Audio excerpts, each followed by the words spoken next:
Here's the first part in our series looking at how election cycles impact property. There are a number of different cycles that impact property. One of those cycles, which is probably least talked about, is the election cycle. Today I announced that under a Labor government, you'll be able to buy your first home with just a 5% deposit. So currently, the First Home Guarantee Scheme has a number of restrictions. So what are those restrictions? First of all, there's a cap of 50,000 places on the Home Guarantee Scheme. So if you miss one of those, you can't get access. Second, it's means tested. So based on your income, you may or may not be eligible for the Home Guarantee Scheme. So as an example, if you're single, your income must be under 125,000. And if you're a couple, your income must be under $200,000. And that brings in the next restriction, which is around property prices. Now, the property prices are limited because your income is limited. If you limit the incomes, then that limits your actual borrowing capacity and your ability to buy properties. Our 5% deposit plan will be open to every Australian looking to buy their first home. It will be available for homes valued all the way up to the average price in every city and region. And you won't have to pay a single dollar in mortgage insurance. Our government will cover it.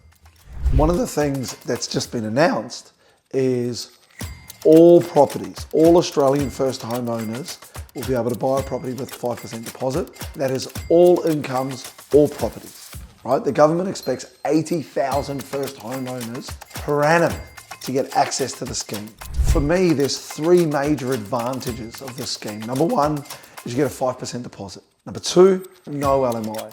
And number three, you get access to better interest rates. Not many people understand that, so I'll delve into that one in a bit of detail. So let's take a look at the 5% deposit. Now, what we do know is when you lower the deposits required to purchase a property, more people buy properties.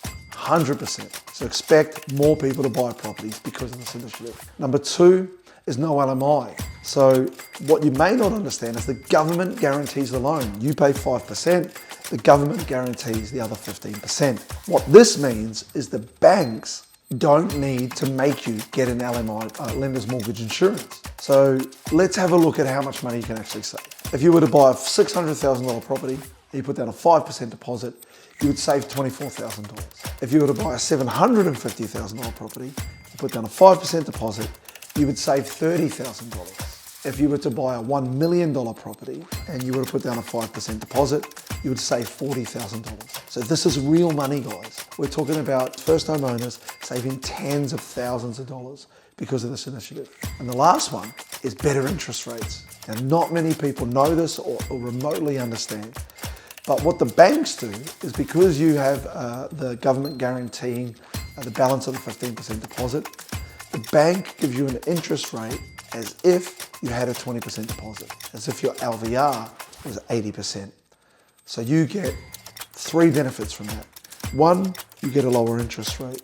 Two, you get lower payments. And three, it actually improves your borrowing capacity. So from a Teach Me About Property perspective, the election cycle, sometimes property can be a very hot topic. Sometimes property is an election driver. So property from an election cycle perspective becomes extremely important. But the good thing for us, owning a property is so politicized, there's generally a lot of upside for homeowners and investors around the election cycle, and we'll come to you with how the opposition party will respond to this shortly.